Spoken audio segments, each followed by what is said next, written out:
Donc vous avez pu voir que la réalisation était très bonne, des beaux plans magnifiques, des ralentis magnifiques, des idées magnifiques que j'ai évoquées dans cette partie d'histoire. C'est vraiment une peinture vivante, c'est magnifique. C'est du Snyder. Niveau réalisation, les ralentis, les scènes avec Flash quand il court, c'est un film magnifique, avec des scènes d'action incroyables. Et franchement, c'est Snyder, quoi. Les effets spéciaux assez... Les effets spéciaux, il y a des trucs où je serais plus hésitant, par contre, quand même, parce que c'est un budget, il y a un budget un peu plus faible, on va dire, par rapport au fait que ça a été, une grande partie du budget a été fait pour HBO Max, donc pour une plateforme de streaming. Donc il y a certains effets spéciaux un peu moins bons.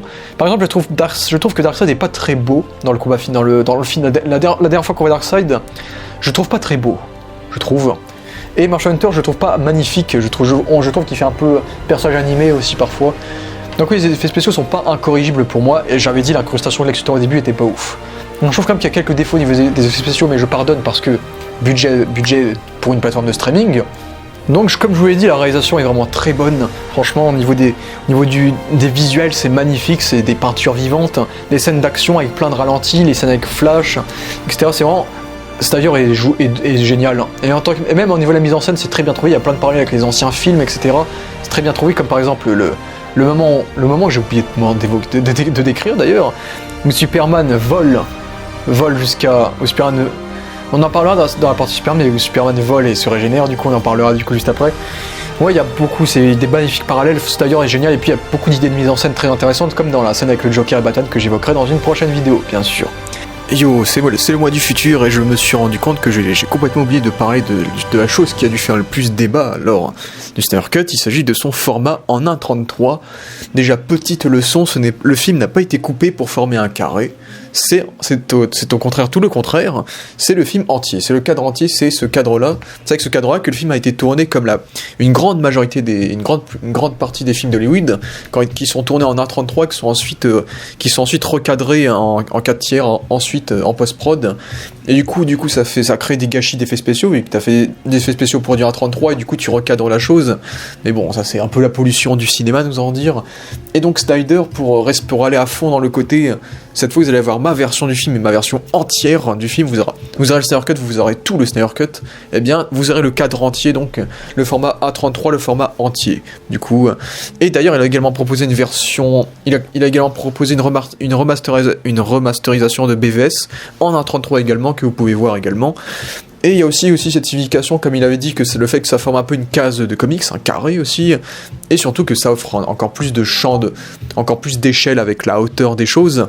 Et personnellement, même si du coup ça réduit notre champ de vision, le carré du coup, et de voir les détails d'un plan par exemple, puisque c'est pas forcément le truc le plus agréable pour les gens sur une télévision, ça aurait été nickel pour le cinéma d'ailleurs.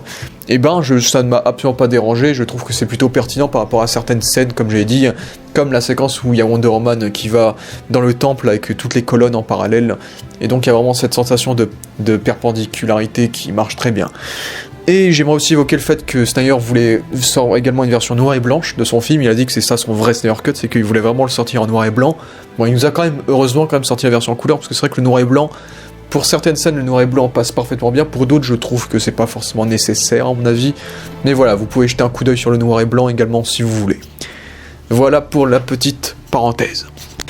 En termes de scénario, comme j'ai dit, je préfère BVS et Man of Steel à celui-là, parce que juste ici, il y a un scénario simple. Ce que j'aimais avec BVS, et ce qui m'a marqué avec BVS, c'est ce côté un peu politique, sombre, qui étudiait vraiment à fond le côté humain, le côté les erreurs de l'humanité, la politique, la vie des médias, des citoyens, un mythe dans un monde plein d'hommes qui ont un avis libre. Ce BVS m'avait vraiment marqué parce qu'il avait des thématiques intéressantes, politiques, qui m'avaient vraiment marqué. C'était ça qui faisait la force pour moi du film. Alors que Justice League, par exemple, c'est un film simple. Justice League, il y a un grand méchant qui arrive, qui veut récolter 3 carrés. Il faut que je réunisse une équipe pour empêcher le grand méchant de faire ça. En fait, il n'y a pas vraiment de... Le truc, c'est que BVS avait un enjeu avait un côté plus international que Justice League, alors que là, Justice League a un côté, paradoxalement, plus humain. C'est plus l'étude de l'humain, et ça, on le développera pour chaque personnage à partir personnage. Mais oui, c'est assez paradoxal, mais c'est vrai que du coup, je préfère BVS parce que je suis plus fan d'un truc assez inédit, politique, etc. qu'on a dans BVS, que revenir quand même dans une base assez simple, comme dans Avengers, assez simple, qui est efficace, très efficace, mais qui reste simple et qui pour moi met Justice League en dessous de BVS. Et je préfère Man of Steel parce que Man of Steel c'est la perfection. Comme je vous l'ai montré dans le résumé, dans mon résumé d'histoire, il y a beaucoup de défauts, il y a quand même pas mal de défauts que j'ai reproché à ce Justice League, alors que Man of Steel j'ai quasiment rien à reprocher, à Man of Steel. Donc voilà pourquoi je préfère aussi Man of Steel, parce que Man of Steel je trouve que c'est la pureté absolue. Et Watchmen, Watchmen je n'ai rien à dire, Watchmen c'est un chef-d'œuvre, c'est mon film préféré. Mais je pense que je préfère Justice League à 300 parce que 300 c'est un excellent film parfait, ça a révolutionné le péplum, etc. C'est le dernier film culte de péplum qu'on a eu depuis Gladiator, on n'a plus rien eu depuis. Donc oui, 300 c'est excellent, mais 300 ça reste un film très simple, et je préfère Justice League. Je préfère le Snyder Cut, on va dire ça plus simplement. Et je dis le Snyder Cut et pas là, parce que c'est un cut. Voilà. Masculin, français. I can speak French. Yes. Et oui, du coup, je préfère le Snyder Cut à 300, parce que 300 est simple, mais dans le Snyder Cut, il y a plus de trucs intéressants peut-être que dans 300 pour moi. Donc voilà pour la partie scénaristique. La musique est très bien. Le seul truc qui me dérange chez Junkie XL, c'est les putains de cris, de chants de femmes vikings quand Wonder Man intervient. Il en fait des caisses, il y en a trop. J'en ai marre, ça devient presque parodique. Ces chants tribaux, ils m'ont saoulé. Mais sinon, le thème de Wonder Man est le même, le thème de Superman est le même, un peu remixé à la fin et c'est très stylé. Batman a pas un thème marquant dans ce film-là, il me semble. Aquaman n'a pas un thème marquant non plus. Mais Cyborg a un excellent thème que j'ai beaucoup aimé, comme je l'ai dit, très très statique, mais à la fois avec des notes très très statiques, mais à la fois t'as une mélodie derrière qui montre un peu, qui montre à la fois les deux facettes du personnage robotique et humain. Du coup, et Flash, son thème est génial, à la fin, c'était magnifique. On sentait la vitesse du personnage, à la fois l'émotion, ça montait en puissance, et ça partait, ensuite il y a le thème de la justice qui intervenait, mais ce thème était génial. Et le thème de Steppenwolf est très cool aussi, il est pas marquant, mais il est très cool, et le thème de la Ligue marche très bien aussi, le thème de la Justice League est très très bien. Et de base, il y a des connotations très rock, que Junkie XL adore mettre et que Snyder aime beaucoup, qui marchent très très bien avec le film aussi, puisque Steppenwolf c'est un personnage un peu rock avec tous ses pics, etc. Et puis c'est le nom d'un groupe de rock de base, Steppenwolf. Et Aquaman qui est un personnage assez rock aussi. Donc au final le côté rock marche très bien dans les scènes d'action et se mêle bien au côté dramatique du film qui sait utiliser des musiques préexistantes avec des paroles, un peu comme Snyder faisait avec Man of Steel, avec Watchmen par exemple. Et ces musiques marchent très bien, la musique quand Lois marche, qui est très très dramatique, quand Aquaman se prépare à plonger, qui est vraiment très symbolique envers lui, ou tout simplement la musique entre Iris et Barry, qui est très romantique, donc j'ai quasiment rien à dire du côté de la musique, c'est magnifique et l'ambiance est parfaitement installée. Et l'ambiance est parfaitement installée, on est clairement dans quelque chose de sombre, de viscéral, on sent la violence, c'est Rated R, mais il y a quand même beaucoup de Rated R qui marchent très bien, on sent la violence, et ça marche mieux que dans BVS, où BVS c'était un peu Rated R pour rien, là on sent vraiment le côté Rated R, puis il y a 2 fois le mot fuck également. Du coup on sent bien la violence et ça marche bien, et donc on a vraiment une ambiance qui est parfaite, sombre, mais à la fois avec beaucoup de légèreté qui nous montre qu'on est quand même dans quelque chose de beaucoup plus... qui présente beaucoup plus d'espoir que les autres films. Ce qui est normal parce que c'est la Justice League, il faut de l'espoir et les personnages n'ont pas tous les mêmes comportements, donc il faut bien des personnages plus positifs que d'autres. Donc au niveau de la tonalité, je n'ai rien à dire, c'est Snyder, ça change de Marvel, ce n'est pas que des blagues, c'est sombre, ça a un propos, c'est Snyder. Voilà. Et le montage, comme je l'ai évoqué là, je trouve que les 4 heures passent assez vite, ça prend son temps, et comme j'ai dit, il y a plein de trucs que je pense que le film je pense que facilement le film aurait pu faire 3 heures. 2h45, je sais pas. Ça me tenterait bien de faire un remontage du film pour voir si je serais capable de le diminuer jusqu'à 2h30 ou 2h. Enfin, 2h30 un peu. Parce que ça, ce serait intéressant, mais oui, il y a beaucoup de choses qui sont enlevables, hein, bien sûr. Mais comme Snyder a voulu vraiment nous faire un rab avec un truc de 4 heures, ça me dérange absolument pas qu'on ait des scènes en plus, des scènes plus longues, tant que ça s'intègre bien au film, et ça s'intègre en général bien au film. En général, les scènes, j'ai pas de problème en termes de longueur, les scènes passent plutôt vite, ils ont tous une pertinence, que ce soit symbolique ou scénaristique, et il y a juste quelques problèmes de montage que j'ai, par exemple Deathstroke, on le voit méchant, la scène d'après on le voit gentil, ou dans le début du film par exemple, dans le début du film il y a quelques scènes qui s'enchaînent mal je trouve, on a une scène avec Aquaman, puis une scène avec Flash, puis une scène avec Cyborg, sans qu'il y ait une logique là-dedans, donc oui, il y a quand même quelques problèmes de montage, mais ça reste secondaire, et en général le montage est très bien. Et le film on s'ennuie pas, les 4 heures passent vite, c'est génial, et c'est épique. Voilà. Et donc je crois que j'ai parlé de tout sauf les personnages, et donc on va passer aux personnages. Donc on va commencer par Batman. J'ai mes petites notes vite fait aussi sur certaines choses. Batman, je vais peut-être me faire défoncer. Parce que Batman, je suis un peu déçu de son traitement dans ce film-là. Et je préfère presque ce que Whedon a fait. Je vais me faire défoncer. Je vous explique. Je déteste le Batman de Whedon quand il fait des blagues. Ça, c'était immonde. Ok, ça on est bien d'accord. Mais dans la version de Whedon, on avait des scènes encore plus fortes. Dans la version de Whedon, on était à fond sur le côté Batman veut réparer son erreur et veut faire revenir Superman. Et je crois que Whedon avait de très belles phrases, des bonnes idées. Par exemple, on avait cette scène avec Alfred où t'as Batman qui dit que Superman était plus humain que lui et que le monde a besoin de Superman et que l'équipe a besoin de Clark. Je trouve que c'était une très belle phrase. Par exemple, ou le fait que dans la scène de discussion avec la Ligue, quand il demande à ressusciter Superman, on voit que lui est encore plus motivé que les autres, mais 1000 fois plus que dans le Snyder Cut, à ressusciter Superman, et là il veut vraiment le ressusciter, quoi. Donc je crois qu'on était encore plus à fond dans le côté Batman veut ressusciter Superman et mieux développé dans ce côté-là, dans la version de Whedon que la version de Snyder. Même si je trouve que l'amorce, la solution est un peu beauf, puisque du coup quand Superman revient, Batman on dirait un vieux con qui est tout content, tout gaga de voir Superman vivant, donc ça... C'était nul ça, mais bon. Mais puisque dans la version de Snyder, t'as la scène où t'as Batman qui dit qu'il doit ça à Superman, qui doit former cette équipe. Quand il parle à Conan, quand il dit que Superman était une icône pour le monde et qu'il faut respecter sa mémoire. Et tu as cette scène où Alfred lui prévient de pas ressusciter Superman, mais Batman dit que maintenant il croit en la foi et plus en la raison, genre. Mais je trouve que c'est pas trop exploité, tu vois. Je trouve que on n'a pas assez appuyé le côté, le gars veut ressusciter Superman, il veut réparer cette erreur, parce que le gars a perdu tellement de choses, Robin, les employés dans BVS, etc. Il a perdu tellement de choses que là, je trouve qu'on ressent pas tant que ça le fait qu'il veut vraiment ramener Superman à la vie, quoi, réparer son erreur. Donc, ouais, j'étais un peu déçu sur ce côté-là. Et je trouve, Batman n'a pas de grand moment comme tous les autres personnages. Tous les autres personnages ont un grand moment, mais lui, je trouve pas qu'il a un grand moment d'action, de gloire, tu vois. À part peut-être la scène, il y a plusieurs petits moments sympathiques quand il monte dans le Nightcrawler, quand il fait face à Clark avec les ou surtout, je pense son grand moment c'est entre guillemets la scène de la Batmobile, du coup, ce qui est normal. Mais c'est vrai que heureusement qu'il y a la scène du Nightmare avec le Joker, parce que sinon, au niveau des grands moments, il y en a pas énormément, quoi, je trouve. Donc je suis un peu déçu, j'aurais bien aimé avoir une scène à la BVS, une fight stylisée. Et aussi parce que je m'attendais à ce qu'on ait cette scène que je les ai évoquées des paradémons avec les cocons des paradémons, scène horrifique, mais au final je savais pas que Snyder n'avait pas tourné cette scène en fait, à cause de Warner qui avait dit non. Ça m'avait un peu déçu. Je suis un peu déçu que Snyder n'ait jamais pu tourner cette scène du coup, malheureusement.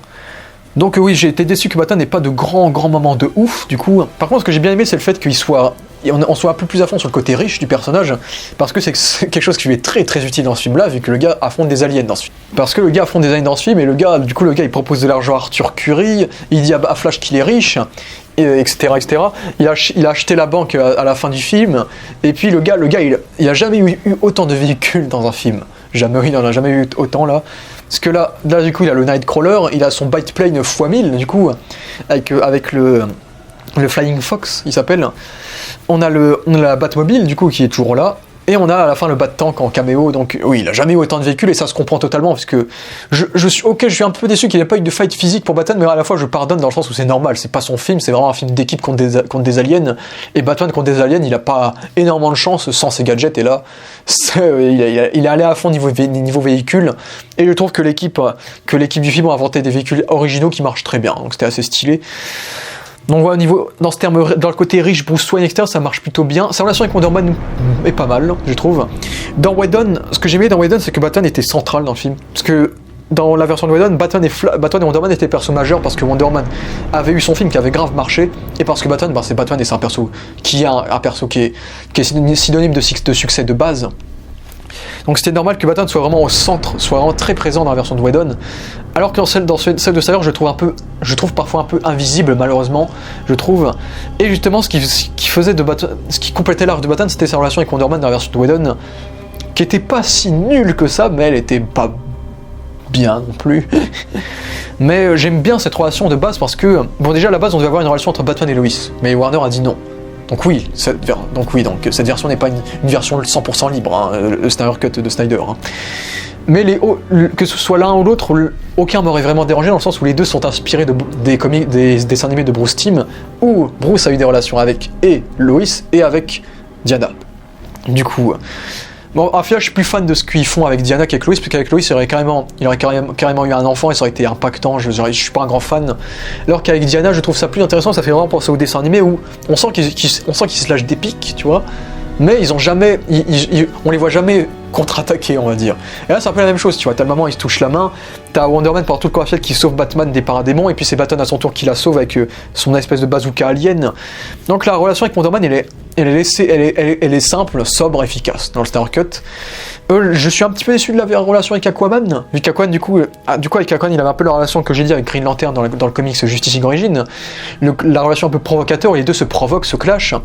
On l'a un peu dans cette version, vu que t'as tout la scène de début où les deux se rencontrent, t'as Aquaman qui arrête pas de couper Batman, de le provoquer, de lui faire des regards méchants, on va dire, et de lui faire des remarques. Mais c'est vrai que dans la version de Whedon, comme il y avait les blagues en plus, ça bonifiait, on va dire, la relation entre Batman et Aquaman, où Aquaman faisait beaucoup plus de blagues envers Batman. Par exemple, t'avais le moment où Batman disait que c'est pas lui qui traîne avec une fourchette, ce moment n'est pas dans le film de Snyder, ou les nombreux moments où Aquaman dit qu'il trouve ça drôle qu'il est déguisé comme une chauve-souris, ça on l'a pas tant que ça dans le Snyder Cut non plus. Donc un petit peu déçu de la relation entre Batman et Aquaman, mais ça reste une bonne relation de provocateur, mais elle est pas trop présente. On a aussi la relation entre Flash et Batman, qui est un petit peu l'équivalent entre Batman et Robin, vu que le truc c'est que Flash est jeune, et Batman voit un peu Robin en Flash, du coup, un personnage un peu plein d'espoir, drôle, sympa. Et donc ça marche plutôt bien également, parce que du coup, pendant tout le film, il est derrière lui, on va dire. Mais je préfère là aussi la version de Whedon, parce que dans la version de Whedon, on était encore plus à fond sur le fait que Batman était le mentor de Flash, parce qu'ils avaient installé ce délire de Flash qui avait peur de se battre.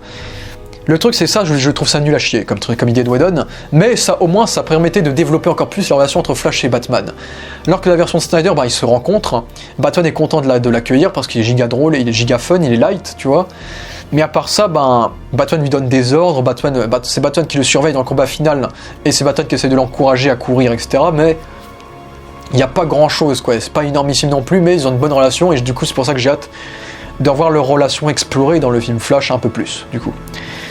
La relation avec Superman est quasi inexistante, du coup Superman est revenu à la vie et voilà, ils sont potes, comme dans la version de Whedon, du coup. Ce qui est normal dans les comics, c'est ça, c'est Batman et Superman, ils sont opposés au niveau des points de vue, mais ils se respectent mutuellement, ils sont très amis, et là c'était cool d'avoir cette petite scène où ils sont enfin amis dans le film à la fin, où Batman a acheté la banque, du coup. Yes, bon.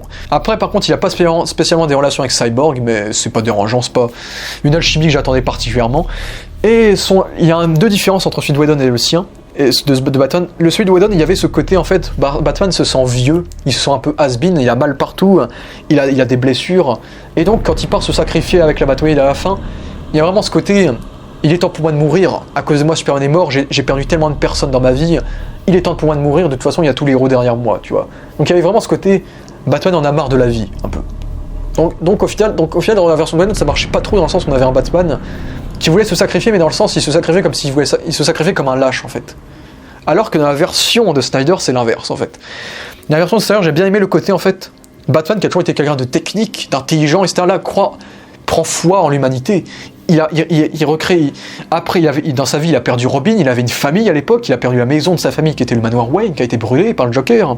Et là, il retrouve une famille, il fonde une famille avec Flash qui est fun, Aquaman qui est le gars un peu chiant, etc. Et donc là, il est content, tu vois.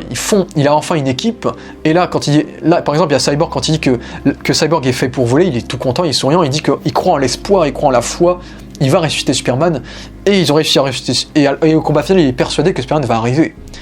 Et donc à la fin, il choisit, il regarde, il y a ce moment où il regarde la Ligue, et il s'en va, parce qu'il sait que j'ai enfin fondé une famille, je peux enfin m'en aller. Il y avait vraiment ce côté-là, tu vois, c'est Batman enfin fondé une famille, il a créé une nouvelle équipe de héros, grâce à lui, il y a un avenir pour la Terre dans sa tête.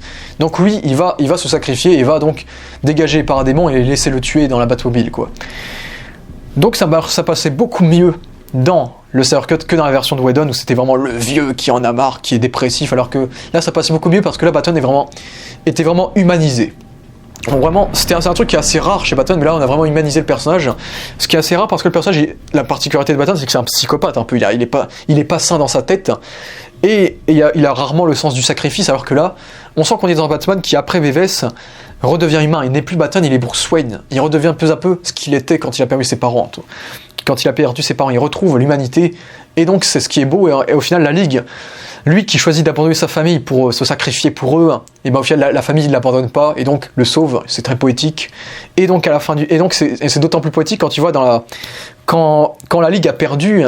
T'as Batman qui, lui, se dirige, au lieu de s'en aller, quand il fait « Oh no », au lieu de s'en aller, il saute à l'intérieur du truc pour mourir avec sa famille. Donc c'est très beau au final. Et puis t'as tout ce côté-là, t'as tout ce parallèle-là avec la scène du Nightmare. Donc dans Nightmare, tu as le Joker qui dit que Batman ne meurt jamais, qu'il laisse tout le temps les autres mourir, qu'à chaque fois il perd des gens, mais que lui il n'a plus d'émotion, qu'il n'a pas le sens du sacrifice. Et justement, parce que dans le Nightmare, il est revenu au point de départ de Batman vs Superman, en fait, dans le Nightmare, parce que dans le Nightmare, il a tout perdu de nouveau. Alors que justement, ce sens-là que le Joker lui fait dans cette scène, c'est ce sens-là qu'il avait durant le combat final de Zack Snyder Justice League, en fait. Et au final, c'était un total build-up pour son sacrifice, vu qu'il faut savoir que Batman se serait sacrifié pour tuer Darkseid dans les plans de Snyder. Et j'aimais bien l'idée, vu que ça vient des comics en plus, donc j'aimerais vraiment voir un jour en animé, en comics, ce que tu veux, le sacrifice du Batman de Ben Affleck, parce que le truc c'est que l'arc est totalement cohérent, quoi. On nous a développé tout au long du truc l'arc du sacrifice pour Batman, et à la fin de la saga, il aurait dû se sacrifier, quoi, et devenir une légende. Donc rien que pour ça, j'aimerais quand même voir que les plans de Snyder puissent se concrétiser d'une manière ou d'une autre. Mais oui, on construit parfaitement l'avenir du personnage, mais je trouve, si on n'a pas de suite au Justice League de Snyder, je trouve que dans le cas de Batman, c'est pas grave, mais ça j'en parlerai en général, parce que j'aime beaucoup cette scène de fin de Batman. Il y en a beaucoup qui l'ont pas trop aimé, mais moi je l'ai beaucoup aimé. Je l'ai pris comme ça, on est sur plusieurs mois après le Snyder Cut, on est sur un Batman plus détendu, qui dort dans le soleil, qui est plus maigre, on voit qu'il est plus strict, qui se fait plus chier à se muscler à chaque fois, là on voit qu'il est plus maigre, qu'il est plus détendu, qu'il est plus à l'aise, tu vois, et là il voit Martian Hunter, il voit un nouveau héros, tu vois, et on sent que lui il est à l'aise, il est enfin en paix, Batman est en paix, et donc tu as John Jones, le Martian Hunter, qui lui dit que ses parents seraient fiers de lui, d'avoir fondé une équipe, d'avoir sauvé le monde. Et on voit vraiment ce Batman vraiment fier de lui, tu vois. Batman a réussi à réparer ses erreurs. Superman est mort à cause de lui, et ben maintenant il est vivant. Il a fondé une nouvelle famille, il a enfin de nouveau fondé une famille. Il a repris foi en l'humanité. Dans la petite scène du Bat-Tank, on voit qu'il ne tue plus. Il n'a pas tué les mutants. Donc oui, l'arc de Batman est complet, en fait. Même si on n'a pas les suites, l'arc de Batman reste complet avec cette scène finale, vu que Batman, dans BVS, le gars était dépressif, il avait tout perdu, et tout ce qu'il veut c'est tuer Superman, le massacrer, et quand tu vois que Superman a une petite famille et plus humain que lui, eh bien il choisit de l'aider et de battre Doomsday, et quand il meurt, il reprend espoir en l'humanité, et donc il va fonder cette équipe, et il redevient l'humain qu'il était avant qu'il ait perdu toutes ces personnes dans sa vie, quoi. Et donc je trouve cet arc d'humanisation de Batman très belle. Sinon, en termes de petites erreurs que j'aurais avec le personnage, petite déception, c'est les lunettes. Moi, je pensais que dans le combat final, les lunettes se seraient genre allumées en blanc pour faire les yeux blancs. Mais au final, les lunettes, ils n'ont pas servi à grand chose et c'est dommage. Surtout que le costume de base est cool et c'est dommage que les lunettes ne soient pas allumées en blanc. Ça m'a un peu déçu pour le coup. C'était une petite déception comme ça. Mais j'avoue que c'était une déception quand même. Mais oui, sinon, Batman en général, c'était vraiment mes erreurs. C'est vraiment le côté sur le fait que je trouve il manque un grand moment. Le fait que la mort de Superman soit moins développée, je trouve. Le fait qu'il soit un peu plus transparent que dans les autres films. Le fait que son arc est plus suggéré que développé, je trouve. Mais malgré tout, il a un arc, et je trouve que la finalité de son arc est magnifique, et que Snyder a très bien écrit le personnage malgré tout, et que Ben Affleck va me manquer, et que j'espère qu'il sera très bien dans le film Flash, et qu'on va lui donner la fin qu'il mérite, vu qu'à mon avis, il va mourir dans le film Flash. Voilà. Et donc ensuite, on a Superman, et Superman, je l'avais dit, Superman, je vais me faire défoncer aussi, mais j'aime beaucoup le Superman de Joss Whedon, en fait. Ce que j'aime pas beaucoup, mais j'aime le Superman de Joss Whedon, parce qu'on avait enfin l'occasion de voir le Superman des comics, en fait. Avec un costume rouge bien clair, avec un sourire qui lâche des petites blagues, qui est vraiment très, très droit, très gentil, très boy scout. Vraiment, c'était très cool. Vraiment, ce Superman qui est le cousin, quoi, le cousin de la Justice League. Et ça, c'était vraiment cool. Et j'avais adoré ça dans la version de Whedon. Hormis le fait que, comme c'était des reshoots de Whedon, il avait une moustache dégueulasse, mais la fameuse. Et sinon c'était vraiment cool parce que grâce à Whedon au moins on a pu avoir des interactions entre Superman et les autres membres de la Ligue. Tu vois, j'ai beaucoup aimé les interactions qu'avait Superman avec Flash, comme la fameuse scène où Superman et Flash se font la course à la fin, qui était une adaptation des comics que j'avais bien aimé dans le film de Whedon, ou la petite discussion entre Superman et Cyborg où les deux rigolent et t'as Wonder Woman qui fait je bosse pour des enfants. C'était une très belle discussion.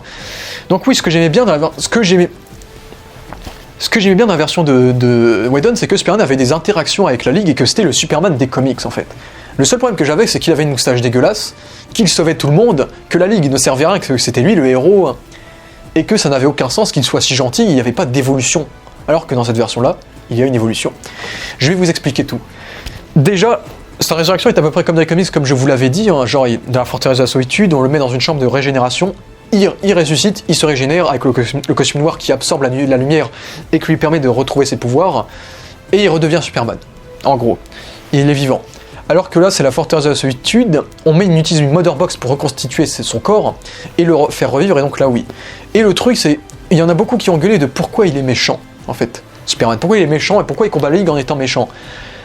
Moi, j'ai pris ça, c'est personnel, mais moi, j'ai vraiment pris ça comme ça. T'as Cyborg qui a la vision de Superman qui devient méchant, c'est le vaisseau kryptonien qui lui montre ça. Du coup, Cyborg a cette vision. Et à mon avis, quand Flash a ressuscité Superman, il a éjecté la vision que Cyborg avait du Superman méchant dans le Superman qui va ressusciter en fait. Et c'est pour ça que donc le Superman que la Ligue affronte en fait, c'est le Superman du Nightmare en fait. C'est le Superman méchant contrôlé par Darkseid, qui ne sait pas qui il est, qui n'a plus de notion d'identité. Et donc c'est ce Superman-là que la Ligue affronte en fait pour moi. Et donc c'est totalement logique qu'il soit méchant parce que Cyborg a fait un rêve qui a donc eu un impact sur la résurrection de Superman, je trouve. Et donc on a eu là toute la fight avec la Ligue qui était plutôt stylisée et intéressante. Même si comme j'ai dit, j'aurais bien aimé qu'il ait le costume noir là, et qu'il soit pas à poil avec juste le pantalon qui soit là, c'était un pouf. Bon, même si Superman là n'a pas le torse complètement rasé, comme le Superman des comics, qui n'a pas le torse complètement rasé en général, c'est vrai. Mais et du coup c'est justement ça, c'est que donc on a le Superman du Nightmare en fait. Et là il y a Lois qui débarque et on voit que Lois est la clé en fait. Vu qu'il y a que Lois qui réussit à réveiller Clark en fait. Et Snyder a dit qu'il y avait aussi un arc encore plus intéressant à l'intérieur de ça, c'est que Clark a repéré que Lois avait un enfant. Clark a entendu qu'il y avait les deux cœurs qui battaient en elle en fait. Et ça c'est beau. Et qu'en fait, en plus d'être un arc de résurrection pour Clark, c'est aussi un arc de père en fait. Parce que du coup Superman emmène Lois à Smallville, à la ferme des Kent, et donc Superman se rappelle de la ferme, et donc au fil du truc il se rappelle de plus en plus de qui il est, de son avenir, de Martha, etc. Et il se dit qu'il a une seconde chance et qu'il doit la prendre en fait. Et donc il va dans la forteresse de la solitude, et là on entend la voix de ses parents, et d'ailleurs il y a une petite référence, vous pouvez voir un costume de femme, une version féminin du costume de Superman, rouge et bleu. Ah bon, il y a une armure par-dessus, mais c'est le costume de Supergirl du coup. Voilà, cool référence à Supergirl. Et on entend la voix de ses deux parents, en plus très cool que Kevin Costner et Russell Crowe soient venus pour des nouveaux dialogues, vu qu'il y a beaucoup de dialogues qui n'étaient pas dans Man of Steel, donc ça c'était plutôt cool. Et ce qui marchait bien, c'était que en fait cette scène c'était plus ou moins les deux pères qui adoubaient Clark, parce que Clark allait devenir père maintenant quoi. Clark entend ses deux pères parce que lui il va devenir père en fait. Et donc lui choisit le costume noir parce que le costume de Superman représentait le costume de la Terre en fait. Parce que ce costume avait des couleurs différentes des costumes des autres Kryptoniens qui étaient surtout noirs. Donc ça représentait son appartenance à l'humanité, alors que le costume noir c'est le costume un peu plus classique des Kryptoniens, et donc ce costume en fait représente le fait que Clark a accepté qui il est, a accepté les deux mondes, a accepté la Terre et Krypton, et que donc il était enfin Superman en fait. Et donc on a ce parallèle magnifique avec Superman, avec Man of Steel où il devient Superman pour la première fois, et là où qui était la naissance de Superman, et là on a la renaissance de Superman, où vraiment il vole de nouveau, et là cette fois on respecte le concept du costume noir, et là on le voit devant le soleil en mode christique bien sûr, mais en train de se régénérer grâce au soleil, et de retrouver ses forces. Donc j'ai trouvé ça beau et logique, et du coup oui, Superman est aussi redevenu gentil parce qu'il sait qu'il va être père en fait. Il y a aussi ça. Et donc Superman revient en combat final, démonte Steppenwolf, et je sais pourquoi Superman est très violent dans ce combat. Parce que Superman torture Steppenwolf, il le tabasse fort. Hein. À mon avis, c'est parce qu'il a encore un peu du Nightmare en lui. Donc il y a un côté impulsif en lui qui vient d'arriver à sa résurrection. Et donc pour moi, c'est complètement sensé par rapport au fait que ce Spider-Man devait justement être contrôlé par Darkseid dans Justice League 2 et devenir justement ce Superman méchant. Donc au final, tout est logique par rapport à ce que Snyder a mis en place. Et donc voilà, Superman est là. Et ce qui m'avait dérangé, c'était que cette version de Superman est sérieuse, il fait pas beaucoup, il sourit pas beaucoup, il parle pas, et il a aucune interaction avec la Ligue dans cette version. Et c'est pour moi ça le plus grand défaut, et c'est pour ça que je suis content que moi, la version de Whedon existe pour ça. Parce que c'est vrai qu'il y a énormément... parce que c'est vrai qu'il parle extrêmement peu et qu'il a aucune interaction avec la Ligue, et c'est très dommage. Et voilà, et sinon ces scènes de fin sont plutôt cool. Au début, j'avais mal pris au début le fait qu'en final il ait gardé le costume noir en fait. Parce que pour moi, le costume noir c'est juste pour la mort de Superman. Alors qu'en fait, je trouve ça plus beau maintenant en écoutant Snyder quand il dit qu'en fait, comme ce costume représente le Superman définitif, sa version de Superman définitif qui a assumé les deux mondes, je trouve ça logique du coup qu'il ait le costume noir maintenant.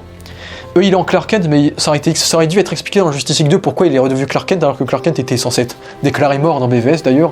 Donc c'est pas une incohérence, c'est juste un truc qui n'a pas été précisé. Et voilà, et puis après, comme je vous l'ai dit, j'ai été déçu que la résurrection ne soit pas plus précisée que ça soit pas à cause du codex, que son cercueil bougeait à la fin de BVS à cause du codex, que la Ligue n'avait pas peur de le ressusciter à cause du codex, encore une fois, parce qu'il y a le codex en lui, parce que Superman a l'avenir de Krypton en lui. J'aurais aimé qu'on ait eu un peu plus de précision sur sa résurrection, mais en dehors de ça. Et de là aussi les problèmes du costume noir, que je vous ai dit que Snyder ne pouvait pas faire autrement pour le costume noir, ne pouvait pas rajouter de dialogue pour dire que Alix se demande pourquoi il y a un costume noir par exemple, parce que c'est juste une recoloration de costume, et Snyder du coup ne pouvait pas faire autrement. À part ces problèmes-là avec le costume noir, avec sa résurrection qui est peut-être un petit peu vague pour moi, et le fait qu'il soit sérieux et qu'il ait aucune interaction avec la Ligue, c'est complètement cohérent avec l'arc qu'il avait instauré dans sa trilogie. Donc, si c'est la dernière fois qu'on voit Henry Cavill, au moins son arc est complet, quoi. Le gars, il a eu sa naissance, Jésus, il a eu sa mort, il a sa résurrection, et là, à la fin, il est enfin Superman définitivement. Du coup, au final, même s'il n'y a pas de suite, il a un arc définitif, et ça, c'est bien. Voilà pour Superman, et ensuite on a Wonder Man. Gal Gadot n'est pas une très bonne actrice. Mais elle passe mieux chez Snyder que chez Patty Jenkins, parce que bon, déjà, elle n'a pas la tête d'affiche, et parce que elle est niaise, Patty Jenkins. Alors que dans Snyder, les seuls moments où je suis vraiment horrifié par son jeu, c'est quand elle doit sortir des phrases badass, genre When are you? I be a believer, ou des bails comme ça, des grosses phrases féministes, où je trouve que ça passe pas du tout parce qu'elle a aucun charisme, ou le fameux Kal-El No, qu'elle dit aussi, qui n'est pas crédible une seconde. Et donc Wonder Man, elle n'a pas vraiment d'arc, elle c'est surtout un personnage de transition en fait, pour les autres personnages. Et c'est ça qui marche, j'ai déjà évoqué la relation avec Batman, qui fait penser à la relation avec Bruce Timm, comme la relation entre Batman et Flash qui me fait penser à la relation dans les dessins animés Justice League de Bruce Timm, où Batman c'était le gars un peu intelligent, justement, et Flash c'était le gars un peu jeune, un peu bête, donc ça marchait plutôt bien, un peu gamin. Et bon, elle a sa relation avec Cyborg qui marche très bien, que c'est les deux personnages qui se sont éloignés du monde, parce qu'ils se sentent rejetés par le monde, et au final les deux, elle est revenue en dehors de la scène, avec la scène contre les terroristes, et Cyborg doit le devenir, et donc Wonder Man veut qu'il le redevienne, donc on a une relation qui marche très bien. Et ouais, avec O'Connor, on a une bonne relation de confiance entre une Atlante et une Amazone qui font équipe, les deux races opposées qui s'allient, donc ça c'était une très cool relation entre les deux également. Et puis Gal Gadot fait plutôt bien le côté douce du personnage, c'est une inspiration, c'est un personnage qui est là pour inspirer, qui est aussi une leader également, qui a vécu des milliers d'années, qui est très forte stratégiquement également. Donc il y a aussi ce côté leader qui passe bien, que le fait que Batman et Wonder Man c'est les deux leaders en fait. Et qu'au final il y a peut-être même plus de leader parce qu'il y a Superman qui se rajoute à la fin du film également. Et si on devrait lui trouver l'équivalent d'un arc, c'est tout ce qui touche à Themyscira, le fait que son arc en fait se déclenche avec le temple qui est brûlé, parce que le fait qu'elle découvre que Steppenwolf a attaqué Themyscira, et le fait que pendant tout le film, t'as Steppenwolf qui provoque Wonder Man en disant « J'ai tué tes sœurs, je les ai massacrées, etc. Pourquoi tu n'es jamais retourné chez elles, pourquoi tu protèges les hommes ?» Et au final, les phrases que fait Steppenwolf vont motiver Diana, du coup, vu que oui, Diana est enfin devenue Diana, Diana s'approche d'un Atlante, les Atlantes qui étaient des ennemis des Amazones. Il sait que ses sœurs ont été massacrées par Steppenwolf, donc elle sait pas ce qui leur est arrivé, ce qui est arrivé à sa mère. Et au final, du coup, à la fin, on voit vraiment qu'à la fin du film, elle a envie de retrouver sa Themyscira, quoi. Elle a envie de revenir là-bas. On la voit regarder l'horizon, c'était ça son arc, c'est vraiment... Ce film préparait Wonder Man à revenir à Themyscira, en fait, à retrouver ses origines, sans oublier que cette Wonder Man est bien meilleure que celle de Patty Jenkins, parce que ça, c'est une guerrière, c'est une Amazone qui découpe des têtes, qui découpe tout. Ça, c'est Wonder Man. Pour moi, Wonder Man, ça va être l'équilibre entre guerrière et héroïne douce, tu vois. C'est pas entre inspiration et guerrière Amazon. Donc pour moi, elle est obligée d'avoir ce côté guerrière qu'elle n'a pas, elle a très peu dans les films Wonder Man, malheureusement. Donc je trouve que comme d'hab, Snyder s'est fait plaisir avec elle et Wonder Man marche très bien. Elle a son petit arc, comme je l'ai développé, comme je l'ai dit. C'est simple, efficace, en 4 ans ça passe très bien. Et la petite scène Tomb Raider où elle découvre les origines de Darkseid, etc. C'était plutôt cool aussi. Donc oui, ça marche bien. Il y a juste la scène des terroristes où elle pète le bâtiment, je trouve ça un peu illogique, par contre ça j'avais déjà évoqué plus tôt. Mais le fait qu'elle soit... Mais elle aussi a plus ou moins son arc terminé, du coup, par rapport au fait que dans BVS, elle n'ait plus été une inspiration pour le monde, et dès le début du film, elle est une inspiration pour le monde, vu qu'elle attaque des terroristes devant une petite fille, par exemple. Donc son arc instauré dans BVS était terminé. Mais elle, ça fait partie de l'un de ces rares personnages qui avait une fin ouverte dans ce film-là, dans Zack Snyder Justice League. C'est pour ça que puisque à la base dans Justice League 2 et 3, Wonder Man aurait dû revivre à Themyscira, et à la fin de la saga, elle serait devenue la reine de Themyscira, du coup. Mais surtout que le flashback, la vision de Cyborg nous montrait que oui, elle est bien revenue à Themyscira. Donc oui, parce que les visions que Cyborg ont, c'est des scènes qu'on aurait dû avoir dans Justice League 2, du coup. Voilà. C'est pour ça que j'espère que dans Wonder Man 3, ils vont faire en sorte qu'elle revienne à Themyscira et qu'elle devienne la reine de Themyscira à la fin. Comme ça, au moins, les films en dehors de chez Snyder seront cohérents avec le Snyder Cut. Voilà. Ensuite, nous avons Flash. Et Flash, mais quelle révélation, Flash. Flash, je l'ai détesté dans la version de Whedon. Les seules choses que j'ai appréciées c'est Flash, c'est que le fait que sa backstory soit claire dans le film Flash, dans le film. On sait qu'il a été frappé par une éclair, on sait que son père a été arrêté parce que les gens pensent qu'il a tué sa mère, on sait ça alors que dans le Snyder Cut on sait pas. C'est juste ça qui me dérange, parce que sinon je le trouve supérieur à tous les points au Snyder Cut. Je trouve sa relation entre Batman et Flash un peu mieux dans la version Whedon, mais parce que Flash justement cette relation existait parce que Flash était raté en fait. Parce qu'en gros Flash est devenu un super-héros, mais il a peur de se battre. Il poussait juste des gens. Donc pourquoi tu es devenu un super-héros, frère? Pourquoi tu étais fait un costume? Pourquoi? Ça n'a aucun sens. Alors que là, non, là, c'est un héros, là. Là, il sauve des gens, il a pas peur d'affronter des aliens, là, c'est un héros pour le coup. Et ce que j'aime, c'est surtout le fait que pendant tout le truc qu'on nous dit, on voit qu'il est fan de Superman, et là, on découvre qu'il est vraiment... Superman l'a inspiré à devenir un héros, en fait. Superman l'a inspiré, on peut voir des petites images où, en fait, il s'est servi du logo de Superman pour faire son logo, et donc, ça fait partie de ces personnages qui ont été inspirés par Superman, et ça, c'est très cool. Et il y a aussi sa relation avec Cyborg, qui marche très bien également. Alors, t'as lui qui est... Flash, c'est un peu l'électron libre, alors que Cyborg, c'est le gars plus sérieux, plus mesuré. Et c'est dommage qu'on n'aura pas la suite de leur relation dans le film Flash, malheureusement, mais on connaît les bails. Et voilà, et la relation aussi avec Aquaman est très cool, vu que Aquaman, c'est vraiment le gars colérique, qu'il faut pas faire chier, t'as Flash qui le fait chier à chaque fois, donc c'est plutôt drôle également. Et sa relation et son arc est très intéressant. Parce que autant Batman lui, c'était Batman, c'était l'humanisation. Superman, c'était la complétion. Ça n'existe pas ce mot, mais la fin de son arc de ces 3 films. Wonder Man, c'était la vendetta contre Steppenwolf et l'envie de retrouver sa famille. Flash, lui, c'est le potentiel. On nous l'introduit en train de chercher un boulot, et son père lui demande de chercher un boulot fixe pendant tout le film, et à la fin, il trouve son boulot fixe. Pendant tout le film, il est tout seul, vu que son père est en prison, lui, il est tout seul, et là, il trouve une famille, justement, avec la Ligue, avec Batman, etc. Et surtout, pendant tout le film, on voit que ses pouvoirs, il a un peu du mal à les utiliser, il est un peu maladroit, il a du mal, il se casse la gueule parfois, il se fait prendre des coups, et à la fin, le gars voyage dans le temps, frère. Il voyage dans le temps. Et avec une scène magnifique et génialissime, et oui, Flash sert à quelque chose dans ce film, et donc oui, dans ce film, il sert à quelque chose. Et son arc, c'est vraiment l'évolution à la fin, il voyage dans le temps, et il a un boulot. Donc oui, son arc est plutôt développé, il passe très bien cet arc du potentiel, quoi. Ce gars a un potentiel de fou, et il a commencé à le développer, en fait. Et donc ce sera cool d'avoir le film Flash, du coup, vu que justement, il a voyagé dans le temps dans le Snyder Cut, et là, il va voyager dans le temps de manière encore plus forte dans le film Flash. Donc au final, le film Flash va être cohérent avec le Snyder Cut sans faire exprès, ce qui est cool. Oui, donc la relation avec son père était cool, la petite scène d'amour et Takiri c'était cool, mais si je devais faire un film pour le cinéma, j'aurais coupé cette scène vu qu'elle ne sert à rien en tant que telle. Et oui, Ezra Miller, je n'accrochais pas du tout à lui dans la version Whedon, c'était juste un gars qui sortait des blagues. Ce qui est normal, Flash il sort toujours des blagues, mais c'était pas mesuré, il faisait que ça. Alors que dans cette version-là, il y a plus d'émotion, j'étais attaché par lui, j'étais bluffé par lui, je me suis vraiment dit à la fin je me disais oui, il peut faire le Flash dramatique, parce que à la fin du film, j'ai peur pour lui, je suis triste pour lui, on voit qu'il galère, qu'il en chie pour voyager dans le temps. Donc oui, Ezra Miller m'a convaincu. il m'a convaincu. Ok, physiquement, c'est pas le Barry Allen des comics, mais il m'a convaincu. Je ne vais pas décrire la manière dont il court, c'est assez bizarre, mais j'accepte. Et j'aime bien le fait qu'il ait des éclairs bleus, alors qu'à base Flash a des éclairs jaunes.